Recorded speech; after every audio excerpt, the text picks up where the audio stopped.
Just one more hurdle to go as the world awaits the completion of the Gaza ceasefire deal to bring an end to the bloodshed. Israel's cabinet is locked in talks which could see 15 months of fighting end on Sunday, a semblance of normality returned, and families being reunited with loved ones brutally taken away as hostages and prisoners. We have only one way to bring the hostage back home, to stop the madness, to stop this madness and stop the war. We'll be live in Tel Aviv tonight as both Israelis and Palestinians wait with bated breath to find out if a ceasefire that many had waited for and pleaded for will happen. Also on the programme. Hands out! Hands out! Hands out! Hands out! Hands out! The white supremacist jailed for life for attempting to murder an asylum seeker he said he wanted to exterminate. Parliament's most high-profile bar is closed following a police investigation into allegations a researcher's drink was spiked and... Then I have had all the trouble of coming out here for nothing. Following a career spanning more than 6 decades, tributes pour in for the award-winning actor Dame Joan Plowright.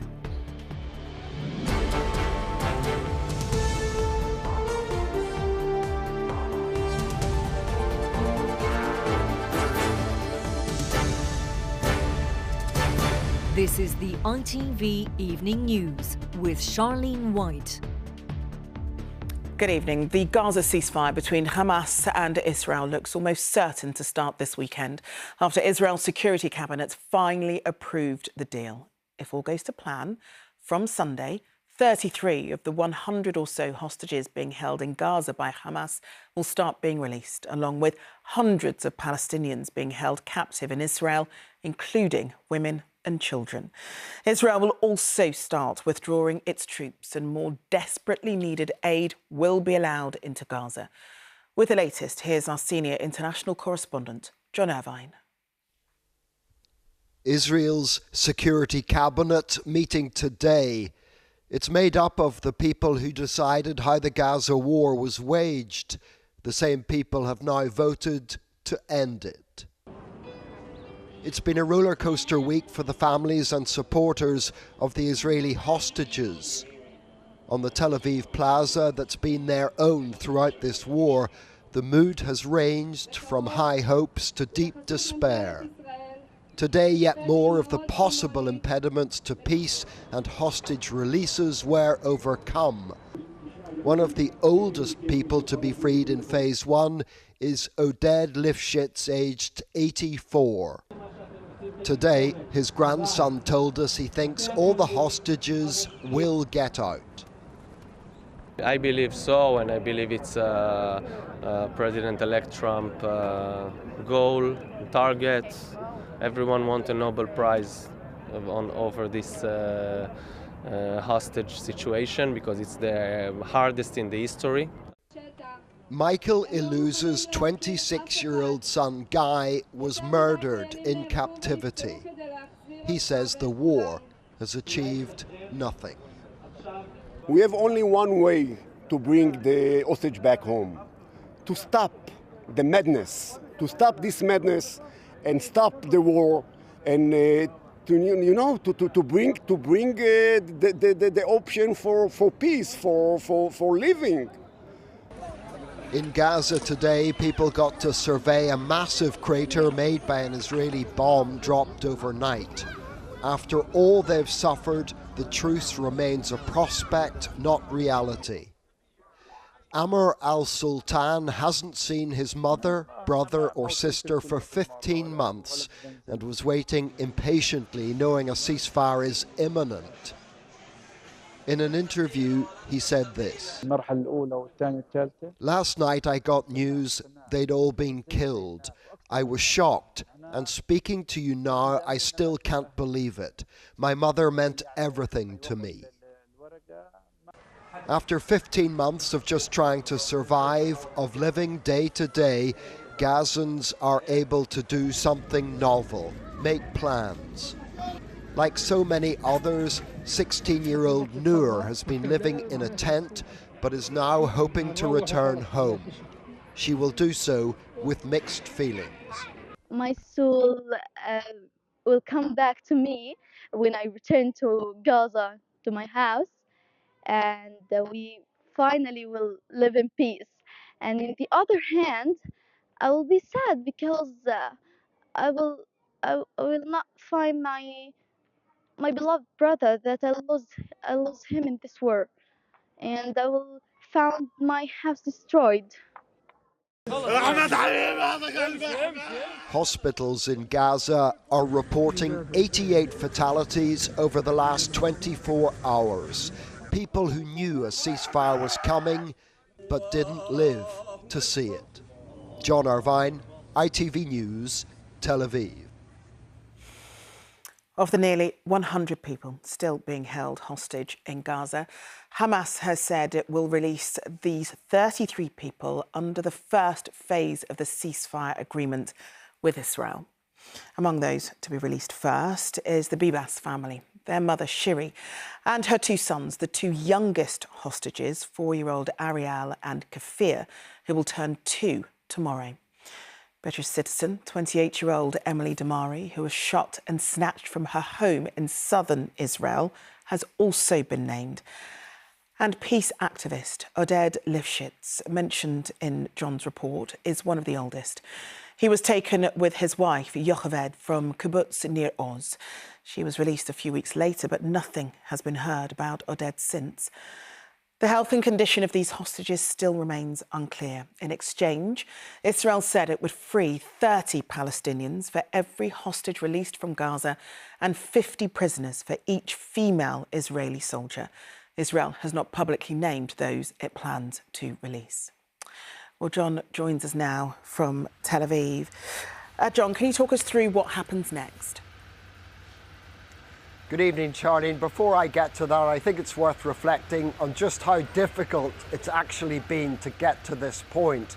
More than a year of tortuous negotiations were followed by the past rather fraught week during which both sides bickered over what they'd actually agreed. Now it seems all the obstacles will be overcome and the guns will fall silent at 10 a.m. London time on Sunday. 4 hours after that, 3 Israeli hostages are due to be set free in Gaza, handed over to the Red Cross and driven out of the Strip. Shortly after that, 95 Palestinian prisoners should be set free from Israeli jails. Then, in the subsequent days, hundreds of aid lorries will go into Gaza. The Israeli army on the Strip will redeploy from central areas to the periphery. So there's a lot going on, Charlene, which means a lot could go wrong. OK, John, thanks very much. Here, a neo-Nazi terrorist who tried to murder an asylum seeker in protest at the number of small boats crossing the Channel has been jailed for a minimum of 22 years. Callum Parslow stabbed Nahum Hagos, a complete stranger, at a hotel in Worcestershire in April last year. A court heard Parslow had written his own terrorist manifesto and has the signature of Adolf Hitler tattooed on his arm. Chloe Keedy has more. Hey, stay where you are. Stay where you are. Do not move. This was the moment police caught up with Callum Parslow. Minutes earlier, he'd attacked an asylum seeker and tried to stab him to death. Got blood all over his hands. As well as blood on his hands, Parslow had a tattoo on his arm. It was a copy of Adolf Hitler's signature. The 32-year-old, who was described in court as being Nazi-obsessed, had carefully planned his attack. A violent and unprovoked assault for which a judge told him today he'll now spend more than 22 years in jail. You were also motivated by your adoption of a far-right neo-Nazi mindset, which fueled your warped, violent and racist views. I have no doubt that this offence has a terrorist connection. It was in April last year that Callum Parslow travelled to the Pear Tree Inn Hotel just outside Worcester. He approached his victim, Nahum Hagos, a 25-year-old man from Eritrea, and asked him where he was from. Moments later, he came back and pulled out a knife to stab him. Mr. Hagos was then chased outside into the car park, but eventually managed to run back into the hotel before staff members took him to hospital. A search of Callum Parslow's home revealed other weapons, including an axe, a baseball bat, and a second knife, as well as Nazi memorabilia. On his phone, they found a manifesto he'd tried to post online in which he spoke of wanting to exterminate his victim. In a statement, Naom Hagos said that since this attack, he now lives in unbearable pain and that his happy former life is a distant dream. He described himself as a law-abiding, good person, one who's struggling to understand why Callum Parslow made it his mission to attack him. Chloe Keedy, ITV News. A bar inside the Houses of Parliament is to be closed following reports that a parliamentary researcher had her drink spiked. Strangers Bar will shut from Monday while security and safety arrangements are reviewed. Well, our political correspondent Shihab Khan is at Westminster for us tonight. Shihab, what more do we know about this situation? Well, we know that this alleged incident took place in early January in a bar that is called Strangers Bar here in Westminster, inside the Houses of Parliament. The woman, who we believe to be a parliamentary researcher, alerted both bar staff and the parliamentary authorities almost immediately. And a parliamentary spokesperson has given a response to this. They say they are aware of this incident and that it is now being investigated by the police. Parliament has now taken the decision to close Strangers Bar while they take some time to review the security and safety arrangements. And we've also been told that the Women's Parliamentary Labour Party intends on raising this with the leader of the House of Commons. It is, of course, not the first time that there have been incidents in the bars here in the House of Commons. Over the years, MPs have been reprimanded for sexual misconduct. There was even once a brawl that took place in the House of Commons bars. But the trade union that represents members of staff here in Parliament has given us this reason to explain why some of these incidents might have taken place. So you've got the combination of the extreme power that MPs hold, where they're not really accountable to anyone other than their electorate every few years. And then you've got access to alcohol virtually any time that the House is sitting. And you've got a lot of informal drinking and informal gatherings that happen. So I think that that combination can produce particularly toxic incidents. And some of the new MPs that we've been talking to, have only recently been elected, have been talking about changing the drinking culture here in Westminster and working to do that. When it comes to this incident, investigations continue, and as of right now, no arrests have been made. Shihab, thanks very much. The deaths of a young woman and a teenage boy while in custody in Scotland could have been avoided. That's the conclusion of a damning inquiry into the deaths of 21-year-old Katie Allen and 16-year-old William Brown. Both took their own lives within months of each other while being held at Polmont Young Offenders Institution in Falkirk in 2018. Their families say they'd both been terribly let down and want immunity to be lifted so criminal prosecutions can be considered. Our Scotland correspondent Peter Smith on their continuing fight for justice. Katie Allen and William Lindsay never met, but both died by suicide in the same young offenders institution just 4 months apart. It has taken almost 7 years, but we were with Katie's family as they received the report that confirms both deaths could have been avoided. This is essentially a proper FBI report. So a sheriff says this is preventable, that's... Yes. Inside Polmont Young Offenders Institution, Katie had been bullied and broken.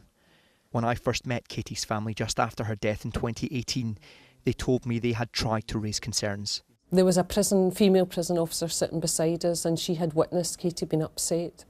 And she told me that I wasn't to worry about it and go home, that she would deal with it. And she did. The next day the police came to our door and told me Katie was dead. William Lindsay was a known suicide risk, but Polmont staff decided not to monitor him. He took his own life alone in his cell. The families today called for Crown immunity to be lifted from the prison staff to allow for prosecutions. The fatal accident inquiry in front of you does not apportion blame, do you? Yeah. Yes. What happened is a complete failure, systemic failure across the prison service. And what we're trying to do is to highlight that so no other young people die again. The families want justice, they want the Crown immunity lifted, they want the national oversight mechanism and all the various things. That's just the start of a wish list. This report has looked at 2 young lives lost here at Polmont Young Offenders Institute. 2 deaths we now know were preventable, but we have uncovered further allegations of a widespread culture of bullying and prison officers so negligent they ignored young people coming to them pleading for help. This is a current prison officer who worked at Polmont for almost a decade. He tells me he warned about failures just before Katie and William went in. The gangs picked on anyone they saw as vulnerable or unprotected. But if a victim complained or tried to report it, there were prison staff who told them to stop being an attention seeker. If they complained again, they'd be threatened. That was a cultural thing you saw at Polmont, not just a one-off? Definitely, yep, definitely. They'd even tell other inmates to have a word with them, tell them to keep quiet. You raised concerns with your seniors? Yes. With the Scottish Prison Service? Yes. What happened? You were seen as trying to rock the boat. So many of the things I warned about are in that fatal accident inquiry for Katie and William. The Scottish Prison Service did not respond to these allegations. In a statement, they say they are grateful to the Sheriff for his recommendations in the inquiry.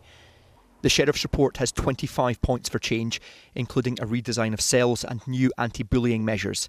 The UK government tonight says it will consider allowing prosecutions, but these families who have their answers are now demanding accountability. On that, their fight goes on.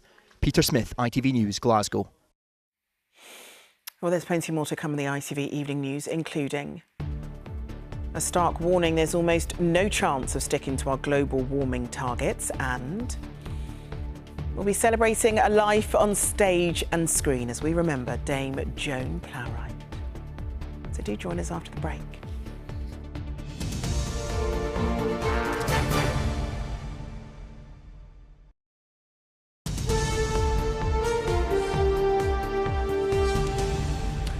Welcome back. Carbon dioxide in the atmosphere is increasing at rates so fast there is almost no chance of keeping global warming on target. That's the warning from a new study by the Met Office.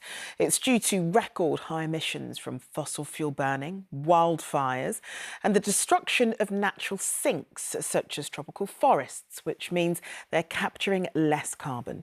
Here's our science correspondent, Martin Stew.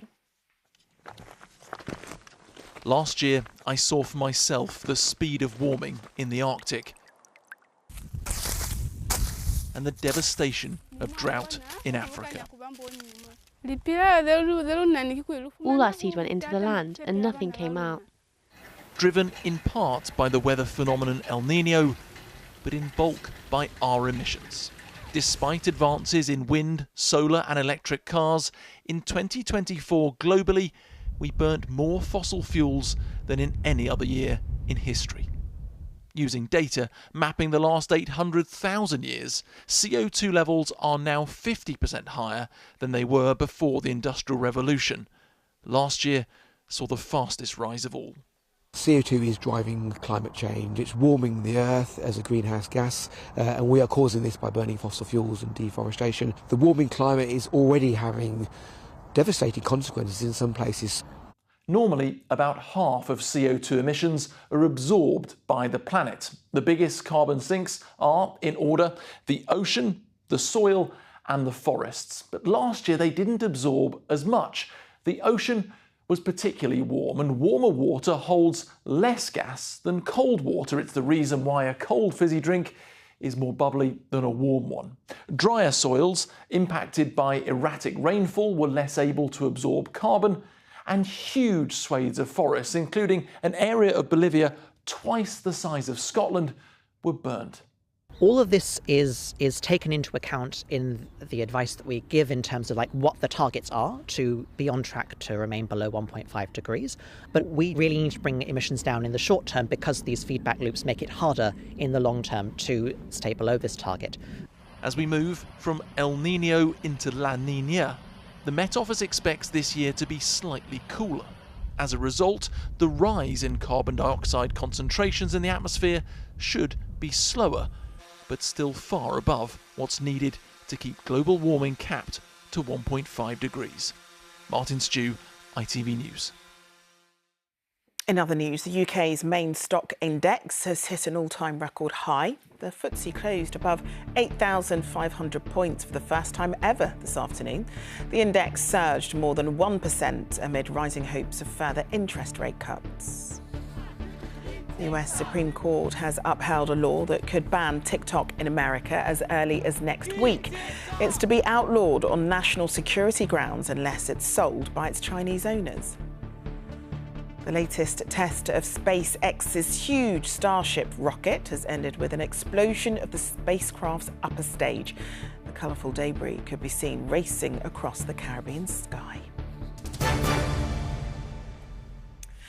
Theatres across London's West End will dim their lights next week in memory of acting star Dame Joan Plowright, who's died aged 95.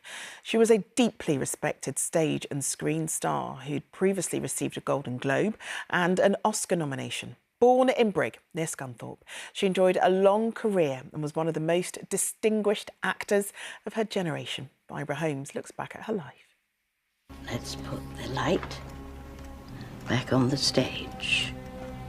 Few have mastered both stage and screen quite like Dame Joan Plowright. In her 7-decade career, she conquered the West End, Broadway and Hollywood. Swept out by the moon, the inconstant moon.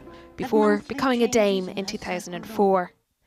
Born into a theatrical family in Lincolnshire, she won a scholarship to the Old Vic Theatre School as a teenager, before establishing a career where she worked alongside icons of the era like Orson Welles. Hey, look who's here. Fittingly for a woman steeped in showbiz, it was starring in a production about the entertainment industry where she met and fell in love with the legendary Laurence Olivier. Their wedding in 1961 was a sensation and their almost 3-decade marriage a success, with the couple raising 3 children. He had encouraged her to internationalise her career, but it was only after his death in 1989 when her on-screen success took off. Winning a Golden Globe, Joan Plowright in Enchanted April, and securing an Oscar nomination. One of a renowned generation of actors, she continued performing until her 80s when eyesight problems prevented her working. But despite global success, she never forgot her roots. The Plowright Theatre still carries her name. Our group started in 1949, was started by her mum and dad. She became our president, and it's a role that she's carried on now for the last 69 years. Announcing her death today, her family said, "We are so proud of all Joan did and who she was, as a loving and deeply inclusive human being." She was one of the West End's leading lights, and in a tribute to her, theatres in London will dim theirs for 2 minutes on Tuesday. Dame Joan Plowright, who's died aged 95. Well, Emmerdale's up next, but before that, the American woman charged with plotting to murder a Birmingham shop owner. How rising taxes are forcing charities to make their own SOS calls. Erling Haaland signs a record 9.5-year contract to stay with Manchester City. The artist on a pub crawl of a different kind. I have a lot of followers and newfound friends from all over the world because of this project. How often would you have an alcoholic drink when you're drawing? Sometimes. And America is experiencing an Arctic blast this weekend, which will, in a way, affect us too. I'll explain how, and I'll have the full weekend forecast coming up later in the programme. First, though, when residents fled their homes to escape the deadly and devastating wildfires in California, many were faced with an agonising choice. They could only take the bare minimum with them, leaving a lifetime of possessions and memories to the mercy of the flames. Well, for Ron Rivlin, one of America's biggest art collectors, that choice was more costly than most. His LA home was filled with work from Andy Warhol, Damien Hirst and Banksy. But as he fled to safety, he managed to only take 3 artworks with him. The rest were consumed, along with his property, by the Palisades fire. As Ron returned to count the cost of what he lost, he invited our cameras to film with him. And from the ashes, there was one beacon of hope, as our correspondent Robert Moore reports.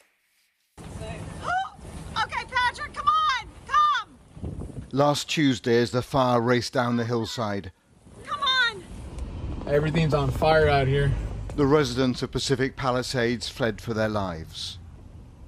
There was no time to save possessions or valuables. Among those watching with horror from his rooftop was one of America's great art collectors. I started thinking this is real. I went into fight or flight kind of panic. Ron Rivlin's home was akin to a museum. 200 modern masterpieces lined the walls, among them dozens of works by Andy Warhol and Damien Hirst. As the inferno arrived, Ron could take only one quick action. I literally just put my fingers behind these artworks and tore them out of the wall. He had time to save just 3, but now he has asked us to join him to see if anything else may have survived. Of course, I have that hope that I'll find one of my artworks in there, but I think the chances of that are dismal. He joins me down in the debris for what seems like a futile search. It's difficult to take in. I'll never forget this moment, standing here with you, coming down the ladder. I mean, how distressing do you find this, given the cultural loss? Well, I'm naturally devastated. You know, I have to start all over again. Some people don't have money, they're not able to come back to this beautiful community that they were lucky to be in, you know. Those people need the help more than I do. The prospect for our search seems bleak. Everything has turned to ash, including this celebrated Warhol that had pride of place in his study. My Queen Elizabeth is probably somewhere in here. I mean, it's dust at this point. Around us are the scorch marks on the masonry where great art once stood. But then, as Ron reaches the back of his house, a remarkable moment. Oh my gosh, my statue. Wow, look at that. We found something. This statue has been an icon of the Burning Man festival. It's stainless steel, a match for the Palisades fire. It is extraordinary all over this town what people are taking pride in recovering. Ron has lost hundreds of valuable, irreplaceable works of art, and yet he's taking joy in finding this. To me, this is part of my story. The one thing that was left standing was the most symbolic piece in my house. If this town gets built, I'm donating this to Pacific Palisades as a symbol of us. Maybe there is some hope here.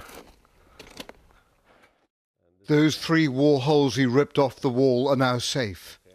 Pictures of real value. This is 1.5 million. And cultural importance. This artwork, the tomato soup can, is what changed the whole landscape of the art world. All week, residents have been drawing strength from what can be retrieved. Whether it's a nurse recovering her wedding rings, or brothers finding a father's sketchbook, or the art collector who has lost so much, but not his faith in the town that he calls home. Robert Moore, ITV News, in Pacific Palisades. And for more on the wildfires, you can watch a special report from ITV News on the week that devastated Los Angeles on ITVX. Los Angeles, a city built on dreams, engulfed by a nightmare. ITV News teams on the ground bore witness to stories of disaster. We lost everything. We practically lost everything what we had. Heroism and survival. It's a miracle. What you guys have done is a miracle. Firestorm, a City of Flames is available right now on ITVX. OK, let's get an update on what's making the news tonight. Israel's Security Cabinet has recommended approving the Gaza ceasefire deal, which will go to a wider government vote to be finalised. The first hostages are expected to be released as early as Sunday if it's approved. This would be in exchange for hundreds of Palestinians imprisoned by Israel over the last 15 months. Donald Trump's swearing in for his second term as US president will move inside because of intense cold weather. An Arctic blast hitting parts of the US is set to push temperatures in Washington down to record lows. The swearing in was last moved indoors back in 1985 when Ronald Reagan began his second term. A neo-Nazi terrorist has been jailed after trying to murder an asylum seeker. Callum Parslow stabbed Nahom Hagos at a hotel in Worcestershire last year. In protest at the number of small boats crossing the channel, he'll serve a minimum of 22 years. An American woman's appeared before magistrates in Birmingham, charged with conspiracy to murder a shop owner in the city. Amy Betro, who's originally from Wisconsin, is accused of plotting to kill the man in September 2019. She's also facing firearms offences. Our Midlands correspondent Ben Chapman is at Birmingham Magistrates Court for us, where the hearing took place. And Ben, what more do we know about this case? Well, this may have been a very short hearing today. It only lasted about 5 minutes, but it has taken several years and a great deal of work to make it happen. This American woman from Wisconsin, Amy Betro, was escorted back to the UK on a flight yesterday by specialist extradition officers from Armenia, which is where she'd been living and where she was arrested last year. But she has been a wanted woman here since 2019. She's accused then of coming over to the UK to take part in a plot to murder the owner of a clothes shop here in Birmingham and members of his family. West Midlands Police say 2 men were jailed last year for conspiracy to murder over the incident in which a man was threatened with a gun and only managed to get away because the weapon jammed. Now, today, Amy Betro appeared here in the dock. She is now charged with conspiracy to murder and possession of a firearm. She's also charged in connection with the illegal shipment of ammunition from the United States to the UK. Wearing glasses and a grey cardigan, she told the court that her usual address is in Armenia. Her lawyer said that she intends to plead not guilty to all the charges. She was remanded in custody and thanked the judge as she was led down to the cells. The next stage of this lengthy international legal process will be an appearance for her at the Crown Court next month. Thanks very much, Ben. There are new warnings tonight of charity shops being forced to close and good causes having to cut vital services. The sector says rises in national insurance payments for employers will cost it more than £1 billion. It's left many charities forced to either ramp up fundraising or cut costs. The Chancellor, though, has told them she's faced tough choices too. Here's our consumer editor, Chris Troy. Alex and his mum rely on the Little Miracles charity, which now faces extra costs of £24,000, while millions of us give to good causes. The government is now accused of taking away from them. This facility relies on fundraising, and it just puts them in a terrible, terrible position, and we really don't want to lose or see any cuts to this service. Victim support. Another organisation raising the alarm. The government is increasing national insurance paid by employers, and charities employ almost 1 million workers. Many charities are already at a low ebb, having been through the pandemic and a cost of living crisis. What this new financial blow means here is the very real prospect of around 4,000 fewer victims being supported. Research from 400 charities given to ITV News says 87% are now concerned about being able to afford the higher national insurance. The sector predicts it will cost charities £1.4 billion. The Marie Curie charity alone estimates the impact at around £3 million, and 27% of organisations running charity shops says the likely impact will be closures. The government says more than half of organisations won't pay more national insurance.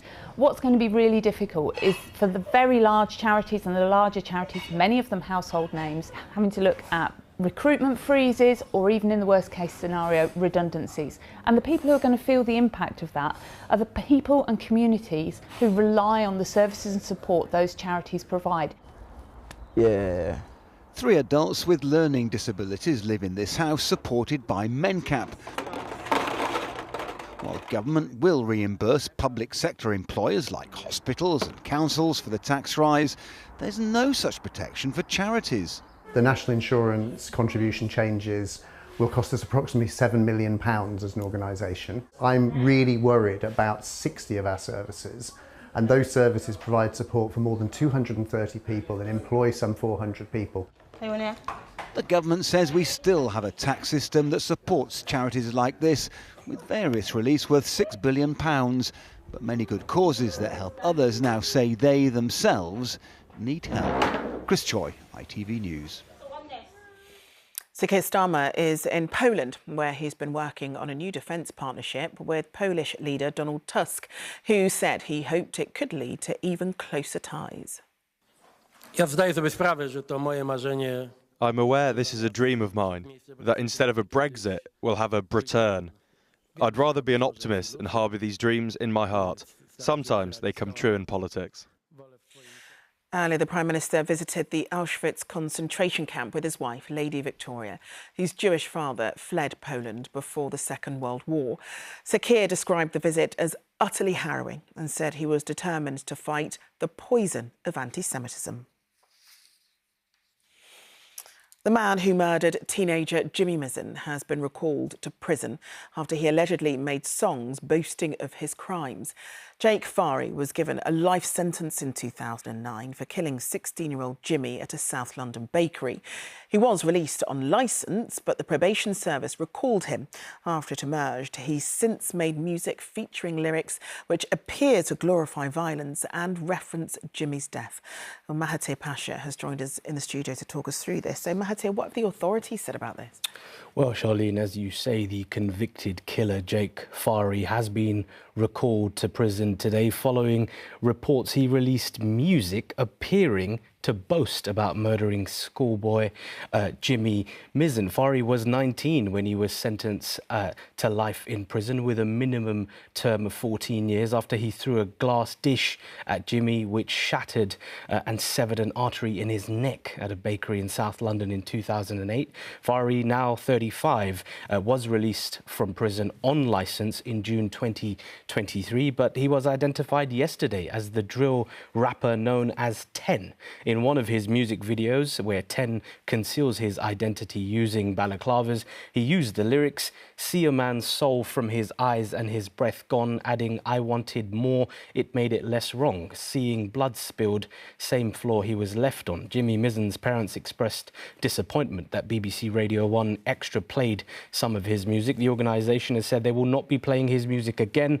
They were unaware of his background and in no way condoned his actions. The Ministry of Justice said in a statement, "Our thoughts are with Jimmy Mizzen's family, who deserve better than to see their son's murderer shamelessly boasting about his violent crimes.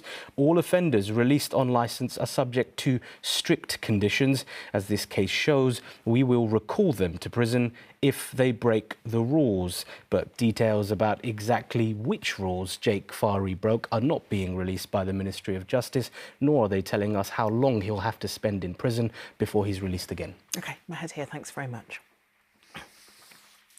Man City star Erling Haaland has signed a new deal that will make him one of the world football's highest paid players. The 24-year-old's contract will keep him with City for the next 9.5 years. The striker will reportedly be paid £500,000 a week, which is almost £50 a minute. Lewis Rees-Jones reports. Signing to stay. In a bolt out of the blue, Erling Haaland has extended his contract with Manchester City through to 2034. The striker's current deal was due to expire in June 2027, but in a coup for City, he's now committed to a further 9.5 years at the club, in one of football's longest and most lucrative contracts for an English team. I am happy, and that's the right words to use, so I'm super proud and happy, and I look forward to staying there for a long time. Since moving from Borussia Dortmund in 2022, Haaland scored 79 goals in 87 league games for Man City. And it's clear they don't want him to go anywhere anytime soon. He's making me a better manager, a better staff, that for sure. He's helping me. To find a player like Erling is so difficult to find strikers in that level. Once we have it, why don't make the effort to keep him? It means other clubs would be faced with high transfer fees if they want to poach Haaland. He's been the leading goal scorer for the last 2 seasons. His goal scoring record has assisted Manchester City in winning trophies. Manchester City have seen what's happened at other clubs when players have reached the end of their contracts and they've walked away for nothing, so therefore they've protected the value of their investment. During the 2022-23 season, Haaland scored the most goals by a single player in the Premier League and helped take the club to victory last year. His signing is a coup for the club, who currently languish 6th in the league. It solidifies City's place as probably the place to go for some of the best players on the planet now. It is the best place for them to end up. A minor injury means he may not be able to play their next match as Manchester City take on Ipswich on Sunday. So fans hoping their Norse god can earn his money and turn their season around may have to wait. Lewis Rhys-Jones, ITV News. Still to come this evening. Easel does it, the artist sketching her way around London's pubs. And there's a rather surprising 10-degree temperature contrast across the UK this weekend. Can you guess where? I'll give you all the details just after the break. Well, do join me and Becky for that after this short break.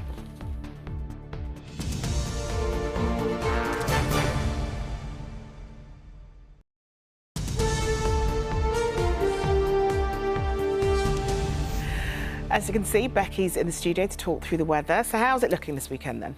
It's looking settled, mostly dry, but also quite surprising. OK. Love a surprising bit of weather. Yes, in theory, we've all got the same weather this weekend. But if there's one thing that we know about the British weather, there's always a sort of interesting, delicious little meteorological nugget to nibble on. And that's certainly what we've got for this weekend. Over the next 24 hours, we've got high pressure to the east, low pressure to the west. Everyone's in this southerly wind. But look at the temperature contrast. You can see the yellows, it's mild, and the blues, it's cold. And in fact, we can really see the contrast in that. There's that 10-degree temperature contrast that I get so excited about. And it's because the southerly wind, which is affecting everyone, across these western areas, it's coming in off a relatively mild sea track.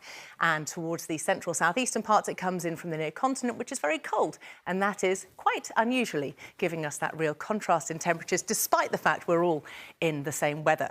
So that's for this weekend. Things get pretty spicy as we look towards the end of next week. This is quite deep science, so I'm going to try and explain this as carefully as I can. Here is the US. Forgive me if I say the UK, I'm so used to saying it. But here is the US, as you can see. We've got the very cold air, unusually cold, moving unusually far south over the next few days. This is already in motion. Look at the contrast here. And we are expecting that to supercharge the jet stream. It's the contrast between the air masses that supercharges the jet stream. Now, all of this, the track of the jet stream over the next few days, all of that's quite normal. What's unusual here is the strength of that jet stream. We very rarely see it so strong. Now, the fact that it splits here, this is all quite normal as well. But by the time we get to the middle of next week, what we're expecting to see is this left-hand exit from the jet stream to start creating very deep areas of low pressure. Now, potentially, that could give us some stormy conditions for the end of next week, and we are going to be keeping a very close eye on that. We're feeling a little bit twitchy, but it's definitely one to watch. But that's the deep science. Let's get now to the forecast for the weekend.